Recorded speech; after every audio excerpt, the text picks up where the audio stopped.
dan Chogwang meminta Yiran dan Nana untuk tidak membuat gosip atau rumor tentang Weiwei. Berpindah scene, ternyata Aswang bertemu dengan Zhigaoli dari perusahaannya Jenny, dan Zhigaoli mengancam Aswang. Lalu Aswang mengatakan bahwa dia tidak bisa menjebol kode pemrograman Shionai, karena kode pelindungnya semua punya enkripsi 128 bit. Karena hal itu, Zhigaoli menginginkan informasi lain dari Aswang mengenai perusahaan Shionai. Karena hal itu, Zhenzong berencana akan meminta Feng Teng untuk memajukan demonya. Jadi, Shionai tidak bisa menyelesaikan mesin gamenya dengan cepat. Dia meminta ayahnya agar dia yang memimpin tim yang sedang berkompetisi memenangkan pengembangan hak cipta untuk game New Chinese Ghost Story. Dan ayahnya memberikan pimpinan timnya kepada Zhensu.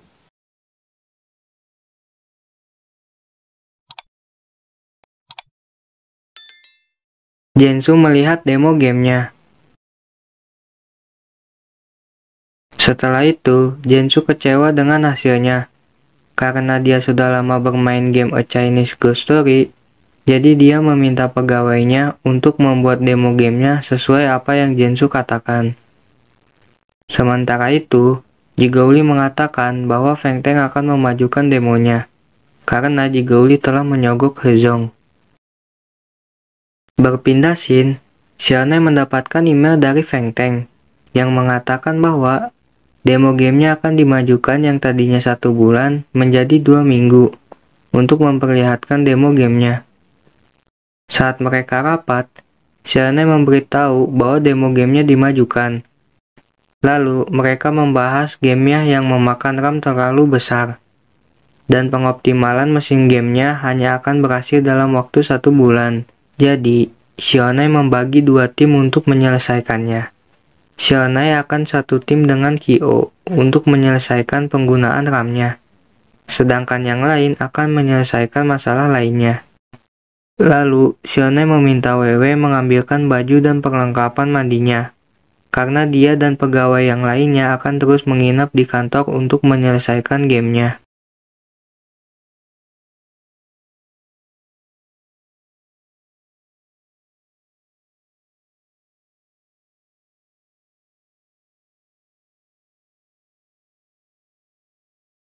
Singkat cerita, Weiwei menyarankan kepada Shionai untuk membeli selimut dan matras agar pegawainya bisa tidur dengan nyenyak. Lalu, Weiwei memberi masing-masing pegawainya selimut dan matras untuk tidur. Berpindah scene, Yiran menemui Zhensu. Lalu, Zhensu mengatakan bahwa dia kerja keras mendesain game hanya berniat untuk mengalahkan Shionai. Tetapi, Zhensu juga mengatakan bahwa mendesain game jauh lebih menarik dari yang Zhensu bayangkan. Nana bertemu dengan Yiran, dan Nana mengatakan bahwa dia melihat Chogwang bersama Ersi saat itu. Nana mengatakan bahwa Ersi menyukai Chogwang, sedangkan Chogwang menyukai Weiwei. Karena menurutnya Ersi dan Weiwei sedang ada masalah, dia akan menemui Ersi dan berpura-pura berteman dengannya, agar bisa membuat gosip tentang Weiwei melalui Ersi. Lalu, Nana menemui Ersi, dan Nana mengatakan bahwa dia ingin berteman dengannya. Nana juga mengatakan bahwa Zhensu dan Yaoyao putus karena Weiwei. Lalu, Chogwang selalu membela Weiwei pas video kemarin. Dan Yiran telah memberikan video kepada Shionai tentang Chogwang saat itu. Saat di perjalanan pulang, Ersi berpikir bahwa banyak tuduhan palsu tentang Weiwei, dan dia merasa bersalah kepada Weiwei. Lalu, dia menerima chat dari Chogwang yang ingin meminta maaf pada Ersi. Lalu, Ersi menelpon Chogwang dan mengatakan bahwa mereka berdua harus meminta maaf kepada Weiwei. Karena mereka, Weiwei dianggap sebagai tukang selingkuh. Dan Ersi mengatakan bahwa dia ingin melupakan Chogwang dan meminta Chogwang untuk tidak kenal saat berpas-pasan di sekolah atau dimanapun.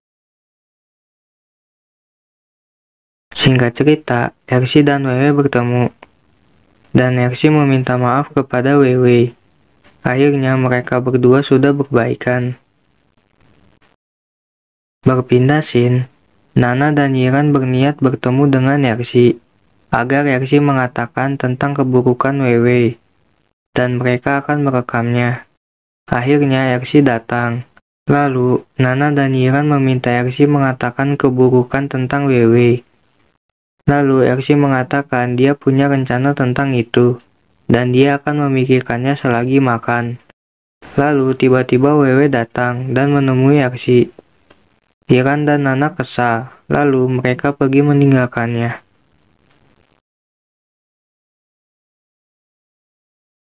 Saat di perjalanan pulang, Weiwei melihat Aswang menaiki mobil bersama seseorang, yaitu Jigouli.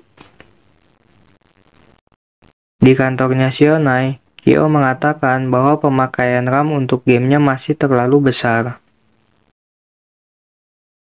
Yongho mengatakan bahwa mereka telah melakukan tes pagi hari tadi, dan hasilnya masih tetap sama, yaitu pemakaian RAM yang masih besar. Lalu, Bansan mengatakan bahwa mereka 2 hari mengurung diri di dalam, dan tidak tidur sama sekali. Karena mereka masih ingin mengoptimalkan mesin gamenya yang memakan RAM terlalu besar. Karena mereka besok akan pergi ke Shanghai untuk memberikan demonya kepada Feng Teng. Shionai mengajak Weiwei pergi berjalan-jalan ke pasar bunga. Saat sampai di pasar bunga, Shionai melihat sebuah spanduk yang memiliki angka binary di dalamnya.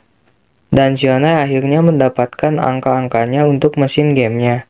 Lalu, Shionai pergi mencatatnya. Kekuatan bucin memang beda. Singkat cerita, Shionai mengantarkan Weiwei pulang. Sedangkan Shionai pergi ke kantornya dan menyelesaikan mesin gamenya. Keesokan harinya, pegawai Shionai mengatakan kepada Weiwei bahwa Shionai telah menyelesaikan pengoptimalan pada mesin gamenya, dan mereka sedang mencobanya. Saat mengujinya, Kyo mengatakan bahwa penggunaan memorinya menjadi lebih rendah dari yang mereka bayangkan. Lalu, Shionai ingin menjalankan misi River Emperor Flood. Saat menjalankan misinya, penggunaan RAM sebesar 820 MB dan mentok di 880 MB. Yang awalnya 1,2 GB RAM dipakai, akhirnya mereka berhasil meringankan penggunaan RAM-nya dan tidak lag saat misinya dimainkan oleh banyak player. Jadi, konsumsi memorinya berkurang hampir setengah. Setelah itu, Shionai mengatakan bahwa Bansan, Yongho, Haume, Aswang, Kyo, dan dirinya akan menghadiri presentasi demo gamenya di Shanghai. Lalu, Shionai berencana mengajak mereka yang ikut ke Shanghai untuk membeli jas. Kyo mengatakan bahwa dia tidak ikut ke Shanghai karena dia tidak suka disorot. Tetapi, Haume tetap mengajak Kyo untuk membeli jas. Dan Aswang tidak ikut membeli jas karena dia sudah mempunyainya. Singkat cerita, mereka sampai di toko baju dan membeli jasnya.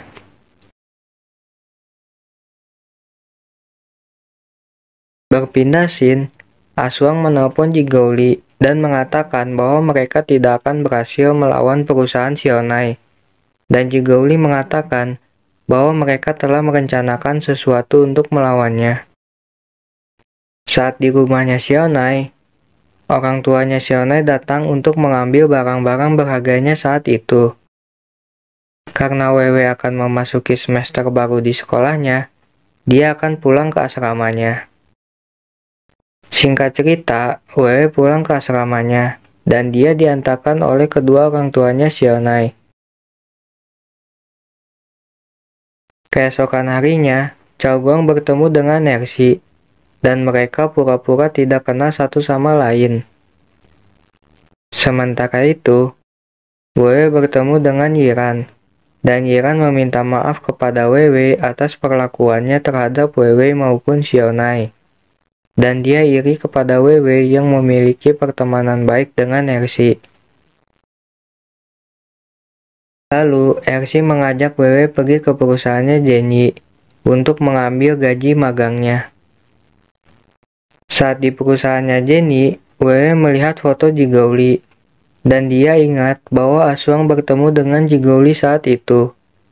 Wewe berniat menelpon Shionai, tetapi Shionai mematikan teleponnya karena mereka akan presentasi demo gamenya.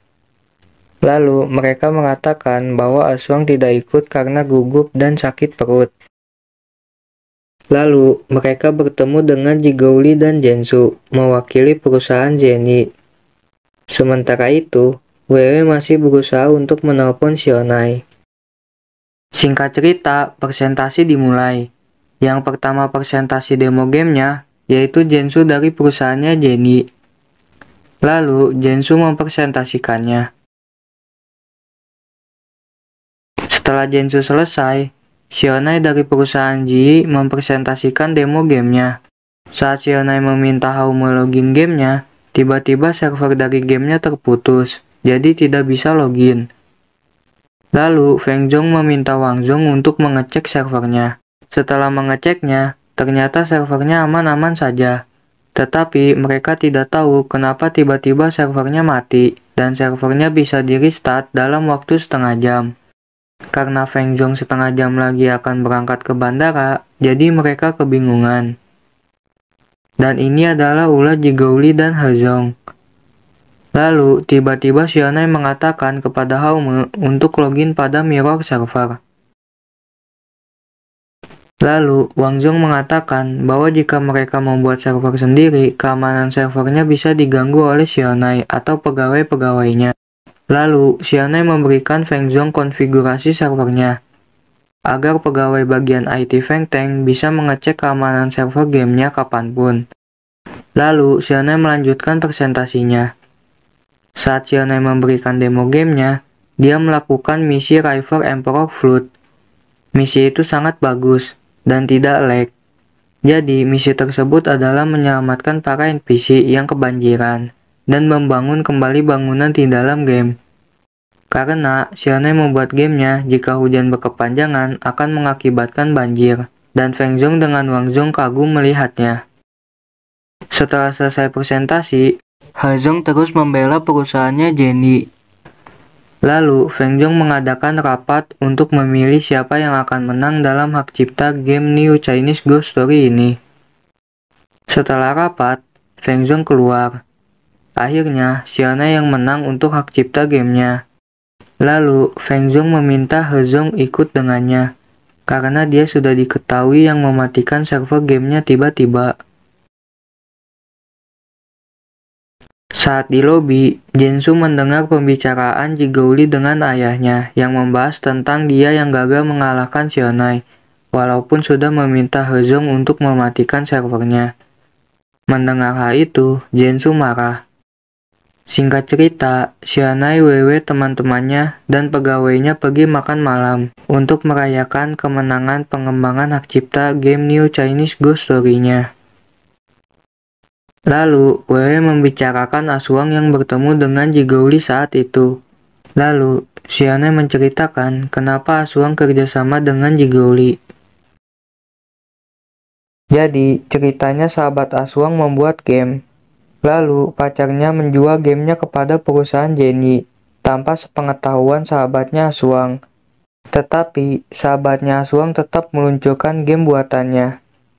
Lalu, perusahaan Jenny mengetahuinya, dan akan mempidana sahabatnya Aswang. Karena Aswang tidak terima, jadi dia disuruh Jigouli untuk memata-matai perusahaannya Shionai, agar sahabatnya tidak dipidana. Dan hal itu juga membuat Aswang fobia terhadap wanita. Setelah makan malam, keesokan harinya mereka pergi liburan.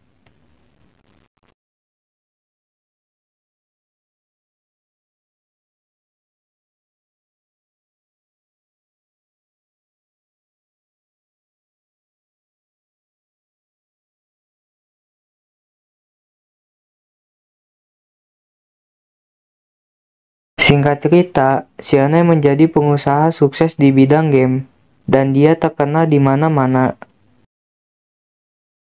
Sementara itu, Wewe dan teman-temannya sudah lulus kuliah.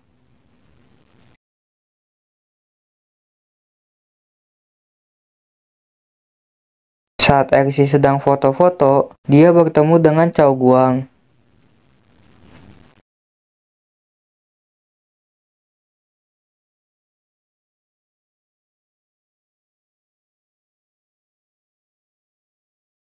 Setelah lulus kuliah, Xiaonai berencana akan menikahi Weiwei. Singkat cerita, Xiaonai bertemu dengan kedua orang tuanya Weiwei untuk meminta restunya. Setelah mendapat restunya, mereka kembali ke Beijing dan mempersiapkan pernikahannya. Lalu, kedua orang tuanya Xiaonai dan Weiwei bertemu untuk membicarakan pernikahannya. Keesokan harinya, teman-temannya Weiwei datang untuk melihat barang-barang persiapan Weiwei untuk menikah. Lalu, Weiwei mengatakan mereka sudah menikah, dan teman-temannya terkejut mendengarnya. Saat malam hari, Xiaonai tidak tahan melihat Weiwei. Lalu, mereka bercocok tanam. Setelah itu, Xiaonai mengajak Weiwei pergi ke warnet pamannya. Dan warnet ini akan menjadi kantor Xiaonai nanti. Ya, ini adalah warnet yang ada pada part 1. Lalu, Xiaonai menceritakan bahwa dia dulu melihat Weiwei di warnet itu. Dan ceritanya selesai. Tamat.